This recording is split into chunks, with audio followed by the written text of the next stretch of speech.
जमलेल्या माझ्या तमाम हिंदू बांधवांनो, भगिनींनो आणि मातांनो, अरे दुपारचे 2:30 वाजलेत. जेवणाचं काय? जेवण झालं? माता भगिनींना विचारतो, जेवलात का? ते नाही म्हणतायत. अर्थात आम्ही पण कोणी जेवलेलं नाही, पण मी तुम्हाला खरंच मनापासून साष्टांग दंडवत घालतो. याचं कारण असं की हल्ली जे काही राजकीय कार्यक्रम चालतात, मग ते पंतप्रधानांचे असतील, मुख्यमंत्र्यांचे असतील, आणखीन कोणी, मी जे म्हणतो ना 2 फुल 1 हाफ, तसं 1 फुल 2 हाफ. तर 2 हाफ म्हणजे 2 उपमुख्यमंत्र्यांचे असतील. सभेला किती गर्दी येणार? ती गर्दी सगळी भाड्याने आणली जाते. पंचतारांकित हॉटेलमधनं जेवण मागवलं जातं. मध्ये एक असा व्हिडिओ आला होता की नव्या मुंबईमध्ये एका उपमुख्यमंत्र्यांनी कार्यक्रम लावला. 2-3 हजार किलोची बिर्याणी होती म्हणे. मला माहित नाही किती किलोची किती बिर्याणी होती. काय तुम्ही अजूनही पालकत्वाची वाट पाहताय? 95,000पेक्षा अधिकच्या कुटुंबाचे आयुष्य आनंदाने भरले आहे. आजच कॉल करा आणि मिळवा फर्टिलिटी ट्रीटमेंटवर सूट आणि सर्वांना द्या आनंदाची बातमी. लोक आली ती सरळ जेवायला गेली. भाषणाला कोणी आलेच नाहीत. आणि मग हे महाशय रिकाम्या खुर्च्यांना संबोधित करून निघून गेले. आणि म्हणून मला तुमच्यासमोर मी नतमस्तक का होतोय की तुमचे आशीर्वाद जे आहेत, एक सुद्धा व्यक्ती इकडे कोणी पैशाने देऊन आणलेला नाही, पैसे देऊन आणलेला नाही, भाडोत्री कोणी नाही. उपाशी पोटी आहात. दुपारचे 2:30 वाजलेत, ऊन रणरणट आहे, तरी सुद्धा तुम्ही थांबलायत. असं प्रेम मला नाही वाटत हे सगळ्यांच्या नशिबामध्ये असतं जे मला लाभलेलं आहे. 2019च्या लोकसभेनंतर आज पुन्हा एकदा परत 2024ची लोकसभा निवडणूक आलेली आहे. 2019 असेल, त्याच्या आधीची सगळी 20-25 वर्ष मी इथे येत होतोच. यवतमाळ वाशिम ह्या लोकसभा मतदारसंघात मी येत होतो. शिवसेना प्रमुख स्वतः येत होते. आणि मला अभिमान आहे की आजपर्यंत सलग 4दा-5दा अगदी पुंडलिकराव गवळी होते तेव्हापासून हा मतदारसंघ आणि या मतदारसंघातला हा मतदार हा शिवसेनेसोबत राहिला आहे. आज सुद्धा काही जणांना असं वाटतंय की हा मतदारसंघ माझाच आहे, मीच निवडून येऊ शकणार नाही. तुम्ही तिकडे खोक्यामध्ये बंद झालात, गद्दार झालात. आणि गद्दारी केवळ उद्धव ठाकरेशी नाही केलीत, ही गद्दारी केवळ शिवसेनेशी नाही केलीत, तर ज्या विश्वासाने जनतेने तुम्हाला निवडून दिलं होतं त्या जनतेशी तुम्ही गद्दारी केलेली आहे. मध्यंतरी आपले माननीय पंतप्रधान मोदीजी यवतमाळमध्ये येऊन गेले. आता काही दिवसापूर्वीच असतील. मी मुंबईतल्या पेपरमध्ये वाचलं की प्रत्येक वेळेला प्रचाराची सुरुवात करण्याच्या दिवसामध्ये मोदीजी यवतमाळला येऊन जातात. त्यांना असं वाटतं यवतमाळमध्ये सभा घेतली की आपण जिंकतो. बरोबर होतं तेव्हा, आता नाही. कारण 2014ला त्यांनी जी काही तुम्हाला वचनं दिली होती, मुळामध्ये एक लक्षात घ्या की आपले संजय देशमुख काय, अंबादास दानवेजी आहेत आणि तुम्ही सगळेजण तर खुद्द शेतकरी, आणि तुम्ही हे भोगताय, जे आम्ही बोलतोय ते तुम्ही भोगताय. कापसाचा भाव किती होता, किती झाला, सोयाबीनला काय होता, सोयाबीनचा किती झाला, हालत काय झालेली आहे, पीक विमा योजनेचे पैसे मिळाले का, ज्यामध्ये काही आपत्ती आली त्याचे पैसे तुम्हाला मिळाले का? नाही मिळाले. आता सुद्धा मी येऊन जर का तीच रड लावली की सोयाबीनला किती भाव मिळत होता आणि आता काय मिळतोय, कापसाला किती मिळत होता आता काय मिळतोय, तुम्ही म्हणाले आम्हाला माहिती आहे, तुम्ही काय सांगताय. पण गेली 20-25 वर्ष आम्ही प्रश्न विचारण्यासाठी नव्हतो आलो, तर त्या प्रश्नांना उत्तरं देण्यासाठी म्हणून आलो होतो. आणि आम्हाला असं वाटलं होतं की उत्तरं देऊ शकणारी आपली तेव्हाची युती असेल. आणि मोदीजींचा प्रचार एवढ्यासाठी केला होता की एक नवीन चेहरा आहे, हिंदुत्ववादी तर आहेच, पण 2014ला त्यांनी जी काही दाभाडी गावात चाय पे चर्चा केली होती, तुमच्यापैकी किती होते का त्या चाय पे चर्चामध्ये? चहा प्यायलात तिकडे? मग काय काय त्यांनी सांगितलं होतं? मी इकडे मुद्दामून काही त्यांची, आता ज्याला गॅरंटी म्हणतायत. काय विचित्र प्रकार आहे. या गेल्या 10 वर्षामध्ये अनेक योजनांची नावं त्यांनी बदलली, अनेक गावांची नावं बदलली, अनेक रेल्वे स्टेशनची नावं बदलली, पण आता जुमलाचं नाव त्यांनी गॅरंटी केले. म्हणजे थापा त्या थापा, त्याला फक्त जुमला म्हणायचं नाही, आता त्याला गॅरंटी म्हणायचं. आणि संताप संताप जो म्हणतो ना, का नाही शेतकरी चिडणार, का नाही शेतकरी पिसाळणार. तुम्ही 2014ला जी आश्वासनं दिली होती, त्या आश्वासनांचं काय झालं. त्यांनी सांगितलं होतं ना की शेतकऱ्यांचं उत्पन्न दुप्पट करू, सांगितलं होतं की नव्हतं, हो की नाही. बरोबर, मी वाचतो, तुम्ही हो झालं असेल आनंद आहे, नसेल तर हो किंवा नाही सांगा. शेतकऱ्यांचं उत्पन्न दुप्पट करू, झालं का. स्वामीनाथन समितीच्या आधारे हमीभाव देऊ, दिला का. बँका शेतकऱ्यांच्या दारावरती जाऊन कर्ज पुरवठा करतील, करतायत का. उलट बँका येऊन काय करून जातात, जप्तीच्या नोटिसी लावून जातात, जप्तीच्या नोटीस लावून जातात. बरोबर आहे ना. आता हे पुढचं वाचण्याच्या आधी मध्ये एक तुम्हाला गोष्ट सांगतो. गोष्ट म्हणजे काय राजा राणीची गोष्ट नाही. आता सुप्रीम कोर्टामध्ये एक केस सुरू आहे, निवडणूक रोखे आहे. तुम्हाला कल्पना त्याच्याबद्दल. भारतीय जनता पक्ष, ज्याला मी भाडोत्री जनता पक्ष म्हणतो, कमळाबाई म्हणतो, ते जे बेंबीच्या देठापासून बोंबलून सांगतायत की गेले 60-65 वर्ष काँग्रेसने देश लुटला आणि जे काँग्रेसने 60 वर्षात नाही केलं ते आम्ही 10 वर्षात करून दाखवलं. तुमचा विश्वास आहे, माझा आहे. कसा विचार सांगू. आता निवडणूक रोख्यांची जी केस सुरू आहे, त्या केसचा जो काही बातमी येते केसची, त्यानुसार भाजपच्या खात्यात किती पैसे येतो. 6,000-7,000 कोटी आणि काँग्रेसच्या खात्यात किती कोटी आहेत. 600 कोटी. 600 कोटी म्हणजे काँग्रेसच्या खात्यात 600 कोटी, भाजपच्या खात्यात 7,000 कोटी. कोणी देशाला लुटलं, किती वर्षात लुटलं. म्हणजे बरोबर आहे ना, माझा विश्वास बसला, तुमचा बसला की नाही. जे काँग्रेसला 60 वर्षात नाही जमलं ते भाजपने 10 वर्षात करून दाखवलं. मग देशाचा लुटारू कोण. आणि त्यांना आपण परत मत देणार. आणि त्या दाभाडीच्या चर्चेत त्यांनी सांगितलं, माहीत सगळं काय वाचून नाही दाखवत, पण मोदीजी असं म्हणाले होते की जे प्रामाणिक असतील त्यांना आम्ही शिक्षा देऊ आणि जे भ्रष्टाचारी प्रामाणिक असेल त्यांना बक्षीस देऊ आणि जे भ्रष्टाचारी असतील त्यांना आम्ही शिक्षा देऊ. माझा शेतकरी आहे, आत्महत्या करतो, हा काय प्रामाणिक नाही आहे. त्याचं शेतीचं उत्पन्न दुप्पट करून देणार होता, त्याचं उत्पन्न तर सोडा, त्याचा लागवडीचा आणि उत्पादन खर्च दुप्पट झाला, त्याच्यापेक्षा वाढलाय आणि ते वाढून सुद्धा त्याला हमीभाव देतच नाही आहेत. बरं, कर्ज जर का त्यांनी कर्ज काढताना त्याला शेत जमीन गहाण टाकावी लागते, घर गहाण टाकावं लागतं, बैलजोडी गहाण टाकावी लागते, बायकोचं मंगळसूत्र गहाण टाकावं लागतं. आणि उत्पन्नच जर का हातात आलं नाही तर त्याच्या दारावरती जप्तीची नोटीस लागते. हे तुम्ही प्रामाणिकपणाला दिलेलं बक्षीस. आणि मग जे भ्रष्टाचारी आहेत, आता जे इथल्या खासदार तिथे गेलेले आहेत, त्यांच्यावरती कोण भ्रष्टाचाराचे आरोप करत होता, भाजप करत होता. आणि मग कोणाचा राखी बांधता फोटो आला, मोदीजींना राखी बांधणारी इथली खासदार त्या प्रामाणिक आहेत.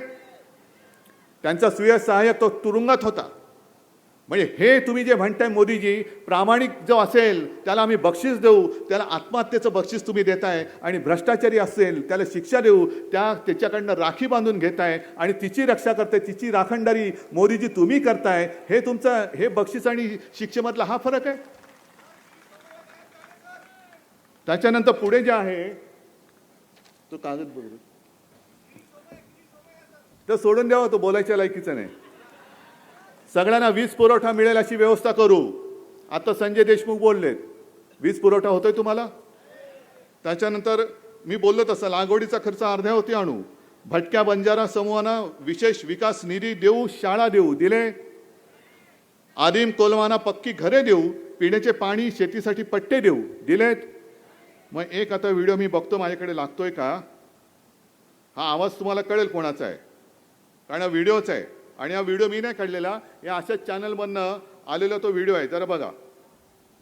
बघतो इकडे नेटवर्क कसं आहे, नेटवर्क प्रधानमंत्री को घर, बिजली, गैस, शौचालय, अनाज, स्वास्थ्य ये सब देने का काम नरेंद्र मोदी ने अमित शहानं काही बोललं हे सर्व खोटं आहे न सर्व काही हे मला दिलं हे राहुल गांधीनंच दिलेलं आहे संसद में अमित शाह का एक बयान चर्चा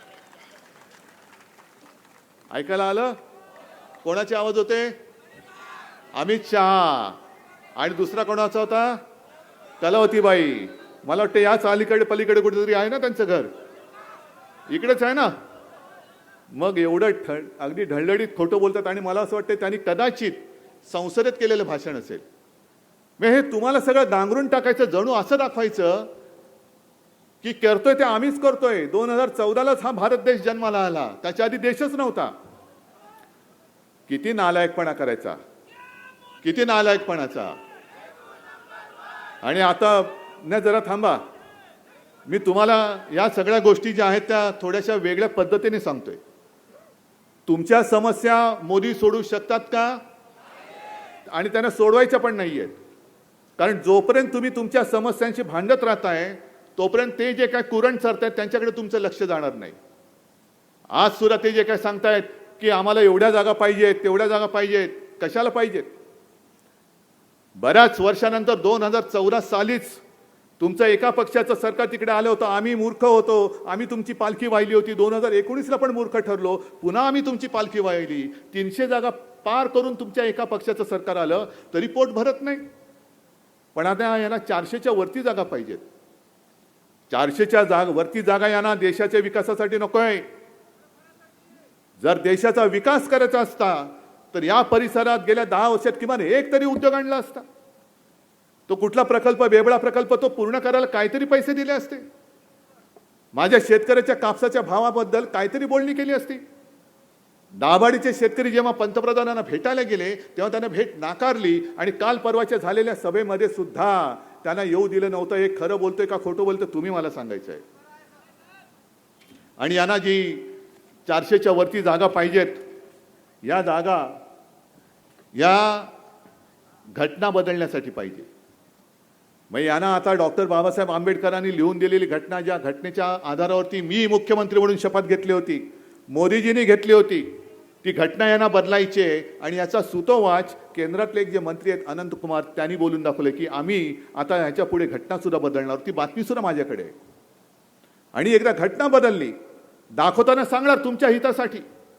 पण घटना बदलून सगळे अधिकार असे काही हातामध्ये घेतील की याच्या पुढे देशामध्ये निवडणूकच होऊ शकणार नाही. कारण इथे किती सामना येतो, नाहीतर सामना ऑनलाईन वाचा तुम्ही, त्याच्यात आजचा अग्रलेख जरूर वाचा. रशियामध्ये जे पुतीननी केलं त्याने असंच लोकशाही पद्धतीने निवडणूक जिंकत गेला, 5वी बहुमत मिळवलं. आणि त्या बहुमताच्या आधारावरती पुन्हा सत्ता घेऊन आता न्यायालयाचे न्यायमूर्ती सुद्धा रशियामधले पुतीन नेमायला लागलेले आहे. मग बसा बोंबलत तुम्ही, रस्त्यावरती उतराल, आंदोलन कराल, तुरुंगात जाल. कोर्टामध्ये गेल्यानंतर कोर्टामध्ये सुद्धा जर का दुर्दैवाने असं घडलं जे घडू द्यायचं नाहीये तर यांचेच नेमलेले न्यायमूर्ती तिकडे असतील. हा धोका जरा ओळखा. येऊन इकडे मोठमोठ्या घोषणा करणार, भाई और बहनों अब देखो 2050 में तुम्हाला कापूस लावायला शेतीत जावंच लागणार नाही, घरामध्येच तुमच्या कापूस, नळातूनच कापूस येईल. मग आपण काय म्हणतो, अरे एवढं मोठं आश्वासन देतोय, मग नाही कसं म्हणायचं, देऊन तर बघू, पक्की घरं देऊ. मला सांगा इथे किती जणांना प्रधानमंत्री आवास योजनेतनं घर मिळालेले आहेत? मिळाले? इकडे महिलांना विचारतोय किती जणींना उज्ज्वला गॅस योजनेमधून सिलेंडर मिळालेले आहेत? पीक विमा तर पत्ताच नाहीये. आता येऊन शेतकऱ्याच्या अकाउंटमध्ये काही 2-4 हजार रुपये असे टाकून गेले पुढच्या 5 वर्षाची बेगमी. म्हणजे माझ्या शेतकऱ्याच्या तोंडाला पानं पुसून जाता तुम्ही, आश्वासनाची खैरात करून जाता. आहे ना तुम्हाला हे माहिती आहे सगळं. म्हणजे मी परत सांगतोय, तुम्ही तुमच्या ज्या काही समस्या आहेत त्या माझ्यापर्यंत पोहोचल्या आहेत. आणि म्हणून मी एक प्रामाणिक प्रयत्न केला होता की मला जेव्हा मुख्यमंत्री व्हावं लागलं त्याच्या आधी जेव्हा शरद पवार केंद्रामध्ये कृषी मंत्री होते तेव्हा मीच फिरलो होतो. देता की जाता, शेतकऱ्याला कर्जमुक्त करा, फिरलो होतो ना. नागपूरमध्ये घेतला होता मेळावा, तिकडे बुलढाण्यात घेतला होता. पण मी मुख्यमंत्री झाल्यानंतर कोणी न मागता मी प्रामाणिकपणाने 2 लाखापर्यंत पीक कर्ज माफ करण्याचा मी प्रयत्न केला होता आणि तो झाला होता. त्याच्यानंतर शेतकऱ्यासाठी मी एक नवीन योजना आणत होतो की जे विकणार आहे म्हणजे जे विकलं जाणार आहे देशात नव्हे तर संपूर्ण जगाच्या बाजारपेठेचा अभ्यास करून माझ्या विदर्भातल्या शेतकऱ्यांनी काय पिकवलं पाहिजे, मराठवाड्यातल्या शेतकऱ्यांनी काय पिकवलं पाहिजे, उत्तर महाराष्ट्रातल्या शेतकऱ्यांनी काय पिकवलं पाहिजे आणि ते पिकवल्यानंतर जागतिक बाजारपेठेमध्ये माझ्या शेतकऱ्याच्या शेतमालाला हमी भाव सोडा, त्याच्यापेक्षा त्याचा फायदा करून देणारा भाव कसा मिळेल ह्याची योजना मी आखत होतो. यांनी गद्दारी करून सरकार पाडलं. एक तर काय मला खोटं बोलता येत नाही, पण जे खरं असेल म्हणजे माझ्यावरती तेव्हा टीका झाली होती. मी जेव्हा शेतकऱ्यांना कर्जमुक्त करा म्हणून फिरत होतो मुख्यमंत्री नसताना तेव्हा माझ्यावर टीका झाली होती, याला शेतीतलं काय कळतंय. आणि तेव्हाही मी सांगितलं होतं की मला शेतीतलं कळत नाही आणि शेतीतलं मला कळून घ्यायचंही नाही, मला फक्त शेतकऱ्याच्या डोळ्यातले अश्रू दिसत आहेत आणि ते मला पुसायचे. आज सुद्धा यवतमाळ सगळ्यात जास्त आत्महत्या इकडे होतात. ही काही गौरवाची बाब आहे. आणि मोदीजी येऊन गेले इकडे कारण त्यांना असं वाटतं की ह्या जिल्ह्यात सभा घेतली म्हणजे आपण नशीबवान ठरतो. लक्षात घ्या, मोदींचं नशीब तुमच्या हातामध्ये आहे. तुमचं नशीब मोदींच्या हातात नाही, मोदींचं नशीब तुमच्या हातामध्ये आहे. आणि यावेळेला तुमचं नशीब जर का व्यवस्थित करायचं असेल तर ते जे घोषणा देत आहेत अबकी बार, तशी मी पण घोषणा देतोय, अबकी बार भाजपात तडीपार. पण मोदीजी तुम्ही पंतप्रधान आहात, ज्या वेळेला तुम्हाला माहिती आहे की आत्महत्याग्रस्त हा जिल्हा आहे, त्या जिल्ह्यातल्या शेतकऱ्यांच्या आत्महत्या झालेल्या कुटुंबियांना तुमच्याकडनं मदत मिळताना किती खेट्या घालायला लागत आहेत. मग पुन्हा ते निकष लावले जातात, किती पात्र, किती अपात्र, किती पात्र, किती अपात्र. अरे देऊन देऊन मदत देणार किती, किती देतात मदत? 1 लाख रुपये. बरोबर, 1 लाख रुपये दिले काय काय घर झालं त्याचं. पण मोदीजींची जी सभा झाली त्या सभेला किती खर्च झाला? 12 कोटी. मग त्या सभेच्या ऐवजी तुम्ही माझ्या आत्महत्या झालेल्या शेतकऱ्यांच्या घरामध्ये पैसे दिले असते तर मोदीजी तुम्हाला सभा घेण्याची वेळ आली नसती. 12 कोटी तुम्ही द्यायला पाहिजे होते शेतकऱ्यांसाठी. नाही, या जिल्ह्यामध्ये दुर्दैवाने शेतकरी आत्महत्या करतोय, त्याला पात्र अपात्र तसं न ठरवता न छलटा करा, त्याचं कर्ज माफ करून टाका. आणि एवढाच जर का तुम्हाला पुळका आला असेल तर संपूर्ण देशाच्या शेतकऱ्यांचं कर्ज माफ करून दाखवा. एकदा तरी दाखवा. आणि निवडणुकीच्या तोंडावर नाही, तुम्ही पहिले ते कर्ज माफ करा आणि त्याच्यानंतर निवडणुका घ्या. कारण आता 2-3 दिवसामध्ये आचारसंहिता लागेल. त्यांचं केलं, हे बरोबर बोलतायत. अडाणीचं कर्ज नाही, अडाणीच्या घशामध्ये संपूर्ण देश घालतायत, संपूर्ण देश, मुंबई घालतायत. त्याच्याबद्दल सुद्धा आम्ही दंड थोपटून तिकडे उभेच राहिलेलो आहोत. म्हणजे आज काय बोलतात निवडणुका आल्यानंतर, ये सब मेरा परिवार है, ये मोदी परिवार है, 140 करोड़ जनता मेरा परिवार है. अरे मैंने भी कुछ किया था उस वक्त कोरोना के समय में, और मेरी एक घोषणा थी, माझी घोषणा होती, माझे कुटुंब माझी जबाबदारी. मी नुसतं असं नाही बोललो हे माझे कुटुंब आहे, आपत्ती आल्यानंतर हे मरो नका, मला काय करायचंय, माझं कुटुंब उघड्यावर पडेल पण माझं कुटुंब आहे, तसं नाही. माझं कुटुंब माझी जबाबदारी. मोदीजी तुम्ही जे म्हणतात की जर हा तुमचा परिवार आहे तर परिवाराची जबाबदारी घ्या ना. परिवाराची जबाबदारी न घेता मेरा परिवार कसं काय बोलू शकता तुम्ही? परिवाराची जबाबदारी नाही घ्यायची, पण असं जणू काय दाखवायचं की ये सब मेरा परिवार है. तर आपण काय म्हणतो, खास करून माता भगिनींनो तुम्ही लक्षात घ्या, कारण ह्या सगळ्या महिला आहेत ना, पटकन अरे रे रे रे जाऊ दे रे, चांगलं आहे रे, आता काय तो गेल्या वेळेला असं झालं म्हणून असं झालं, आता असं करू, असं नाही आहे. तुम्ही त्यांना दया दाखवाल पण ते तुम्हाला आणि तुमच्या मुलाबाळांना नाही दया दाखवत, अजिबात दाखवत नाही. उत्तरेतला शेतकरी जो रस्त्यावरती उतरलाय त्याच्या समोर त्याच शेतकऱ्यांची मुलं, कारण सगळे आपण शेतकऱ्यांचीच मुलं आहोत. कधी कोणी शहरात जाऊन राहिले असेल पण पूर्वज सगळ्यांचे 80-90% लोकांचे पूर्वज शेतकरीच होते.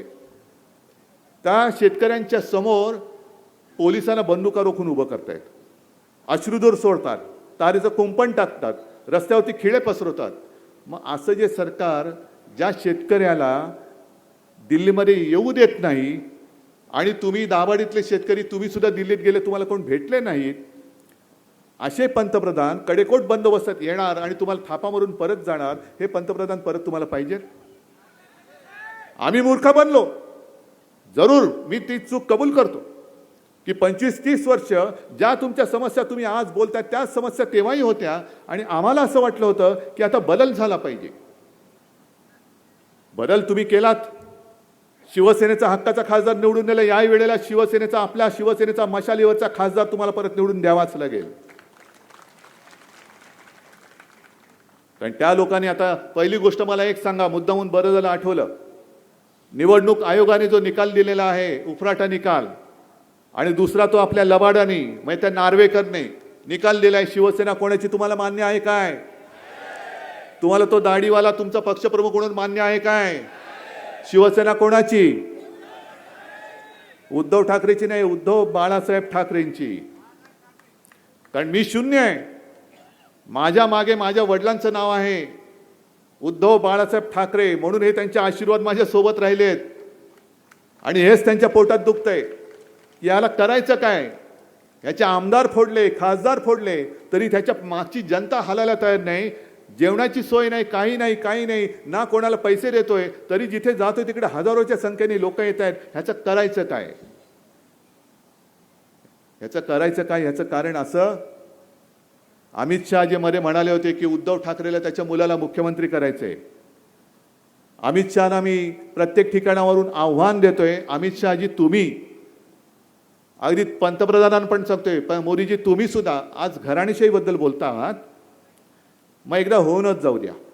एकदा मोदीजींनी त्यांचं घराणं सांगावं, अमित शहानी त्यांचं घराणं सांगावं आणि उद्धव ठाकरेंनी त्याचं घराणं सांगायचं. उद्धव ठाकरेचं घराणं सांगण्याची गरजच नाहीये. माझे वडील कोण होते, आजोबा कोण होते, त्यांचे वडील कोण होते, सगळे माझे आजोबा असतील, आजोबांचे आजोबा असतील, हे जनतेच्या सेवेमध्ये जिथे जिथे राहत होते तिथे तिथे त्यांनी स्वतःला झोकून दिलं होतं. हे मुद्दा म्हणून तुम्हाला एक आता सुचले म्हणून सांगतो की आता अंबादास दानवेंनी जो उल्लेख केला की करोना काळामध्ये मी काय केलं, तसंच माझ्या आजोबांच्या वडिलांनी म्हणजे सीताराम ठाकरे हे तेव्हा पनवेलमध्ये आमचं घराणं राहत होतं आणि त्या काळामध्ये आपल्या देशात प्लेगची साथ आली होती. काही जणांना माहिती असेल प्लेगची साथ आली होती, आठवत आहे ना, ऐकलंय आपण. आणि प्लेगची साथ म्हणजे अशी होती की गावामध्ये कोणाला प्लेग लागला की गेला, ज्याला प्लेगची लागण झाली का तो गेलाच समजायचा, त्याला उपचारच नव्हते तेव्हा. आणि त्या कठीण काळामध्ये अक्षरशः शव वाहून न्यायला कोणी तयार होत नव्हतं. ते काम माझ्या आजोबांच्या वडिलांनी केलं आणि त्या कामात त्यांनाही प्लेग झाला आणि तेही मृत्युमुखी पडले. हे आमच्या ठाकरे घराण्याचा असा इतिहास आहे. आणि आदित्यला मुख्यमंत्री करायचं असेल तर या लोकांनी आशीर्वाद दिला पाहिजे. आणि पहिली गोष्ट, लोकसभा लढून मुख्यमंत्री नाही होत आहेत. जर जनतेने मतं नाही दिली तर कोणी मुख्यमंत्री होऊ शकत नाही. कारण मुख्यमंत्री पद म्हणजे जसं जयशहाला गणपती करून बसवलं तसं क्रिकेट कंट्रोल बोर्डाचं अध्यक्षपद नाहीये. तुम्ही जर आमच्या मुलाबाळांवरती बोलणार असाल तर आम्ही तुमचे धिंडोडे का नाही काढणार, आणि काढायलाच पाहिजेत. आता तुमची जी काय मस्ती चालते, जय शहाचं क्रिकेटमधलं योगदान काय मला सांगा बरं. काय सचिन तेंडुलकरचा गुरु आहे, सुनील गावस्करचा गुरु आहे, विराट कोहलीचा आहे, काय केलंय काय त्यांनी? फक्त तेवढंच. मग अमित शहानी दादागिरी दमदाटी करून त्याला तिकडे त्या चेअरमन पदावरती बसवले. आणि कर्तृत्व काय? तर जसं मोदी आणि अमित शहा महाराष्ट्रातले उद्योग गुजरातला नेता आहेत, एकही उद्योग महाराष्ट्रामध्ये येऊ देत नाहीत, तसं ह्या अमित शहांच्या मुलांनी आपल्या देशातली जी क्रिकेटची फायनल होणार होती ती मुंबईत होणार होती, ती गुजरातला नेली. परिणाम काय झाला?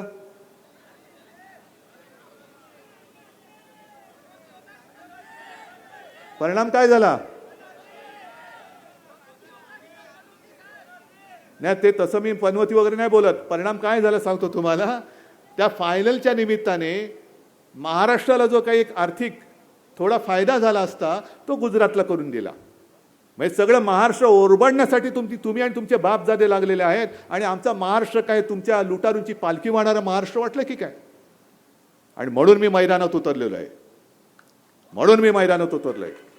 जे मी करतो आहे, मी या लुटारूंच्या विरुद्ध उतरलेलो आहे, मी या हुकुमशांच्या विरुद्ध उतरलेलो आहे. आणि जे मी करते ते बरोबर आहे की नाही एकदा मला तुम्ही सांगा. की जर मी करतोय हे बरोबर आहे का चूक आहे, एकदा सांगून टाका मला.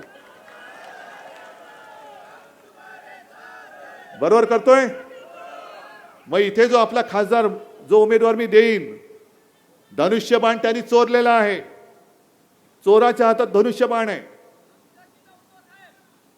नाही ते समोर, पण मशाल ही आपली आता धनुष्यबाणाच्या जी मशाल आपली निशाणी आहे. ज्या मशालीने आपल्याला मुंबईत पहिला विजय, ज्याला म्हणतो ना बोनी केली, तसं पहिला विजय मिळवून दिलेला आहे. आणि हीच मशाल या हुकुमशाहीला आता जाळून खाक केल्याशिवाय राहणार नाही, हा विश्वास मी आता व्यक्त करतोय. आणि एवढ्यासाठीच जास्त आता बोलत बसत नाही, कारण ऊन तापलंय. तुमच्या सगळ्या समस्या, याचा पाढा हा पुन्हा वाचण्याची गरज नाही, त्या समस्या माझ्यापर्यंत पोहोचल्यात. पण आता दिल्लीमध्ये पहिलं आपलं सरकार बसवायचं, आपल्या हक्काचं सरकार, जो आपल्या छत्रपती शिवाजी महाराजांच्या पवित्र भगव्याला भाडोत्री जनता पक्षाने गद्दारांना सोबत घेऊन कलंक लावलेला आहे. आणि ज्यांच्यावरती आरोप झाले भ्रष्टाचाराचे, त्यांच्याकडून राखी बांधून घेऊन त्यांच्या रक्षणाची गॅरंटी, ही मोदी गॅरंटी आहे. भ्रष्टाचार किती करा, भाजपा में आ जाओ, आपका बाल भी नहीं बाका होगा, ये मोदी गॅरंटी आहे. तर त्या मोदी गॅरंटीचा चुराडा करून टाकण्यासाठी आता फक्त आणि फक्त महाविकास आघाडी आणि आपली मशाल या पलीकडे इकडे तिकडे विचार करायचा नाही. जे आत्तापर्यंत झालं, जे गद्दार होते ते पळून गेले, पण मोठे झालेले पळाले, मोठे करणारे माझ्यासोबत आहेत. आणि नवीन लोकांना आता आपण मोठे करून तुम्हाला न्याय देणारा तुमच्या हक्काचा खासदार दिल्लीमध्ये आवाज उठवल्याशिवाय राहणार नाही, हे वचन तुम्हाला देतो आणि आपली रजा घेतो. जय हिंद, जय महाराष्ट्र.